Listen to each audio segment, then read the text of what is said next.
Hello everyone, good afternoon. তো মা আজকে রান্না করছে মাংস, তো ওইটা ভিডিও করব বলেই আমি মাকে বলছি তুমি একটু দাঁড়াও।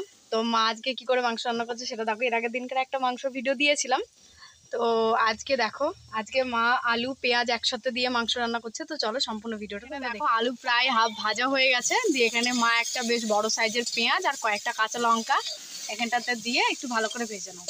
মাকে আমি বললাম যে মা তুমি আজকে এইভাবে রান্না করো, দেখো খেতে বেশ ভালো লাগবে। তো মা বললো ঠিক আছে করতে হবে, ওই জন্য আর কি করা। তো চলো, মশলাটা বাটা হয়ে গেছে মিক্সারে। এই যে এখানটাতে মাংসটা এখানে ধুয়ে বেছে ভালো করে নিয়ে নিয়েছে। মশলা আদা জিরে রসুন আর কি বলে হচ্ছে শুকনো লঙ্কা, ঠিক আছে। এখানে মা মিক্সার পেস্ট করে নিয়েছে, এই মিক্সার ধুয়ে দিচ্ছে।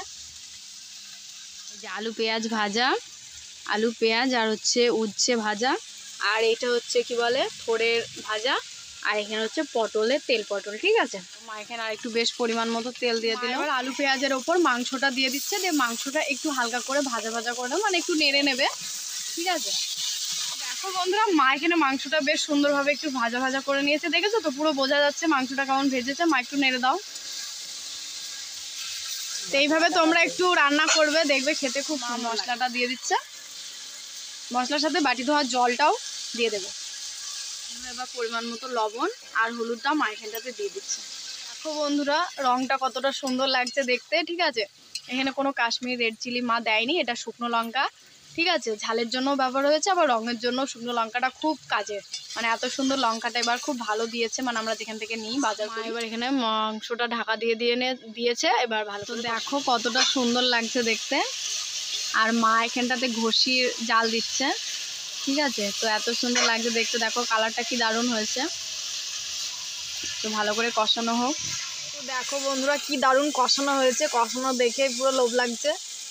তো মা এবার আমার জন্য একটু কষা তুলবে, আমি কষা মাংস খেতে খুব ভালোবাসি। একটা কথা, এই ভিডিওটা আমি একজনকে মেনশন করছি, সেটা হচ্ছে অতনুদার রান্নাঘর, যার ভিডিও দেখতে আমার খুবই ভালো লাগে, আমার মায়েরও খুব ভালো লাগে। তো এই ভিডিওটা যদি কোনো দিন তোমার কাছে পৌঁছায় অতনুদা বা অতনুর রান্নাঘরে, তুমি প্লিজ একবার এইভাবে মাংস রান্না করো, আশা করব খুব ভালো লাগবে। মা এবার এখানে জল দিয়ে দিচ্ছে। তো সচরাচর মাংস রান্না করলে সবাই বেশিরভাগ টাইম গরম জল ইউজ করে, কিন্তু আমার মাকে আমি কোনো সময় দেখি না গরম জল দিতে। মা বেশিরভাগ সময়ই ঠান্ডা জল দেয়, কিন্তু তাতেও খুব সুন্দর স্বাদ হয়, ঠিক আছে। তো মা এবার পরিমাণ মতো জলটা দিয়ে দিল, আর একটু জল দেবে অবশ্য, এটুকুতে হবে না। তো আমি এবার কষা খাচ্ছি, কষা খেতে আমার খুব ভালো লাগে, সেই স্বাদ।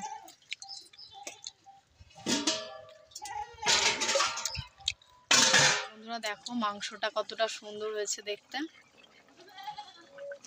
তো দেখো বন্ধুরা, মাংস হয়ে গেছে। দেখো বন্ধুরা, মাংস কালারটা কত সুন্দর হয়েছে।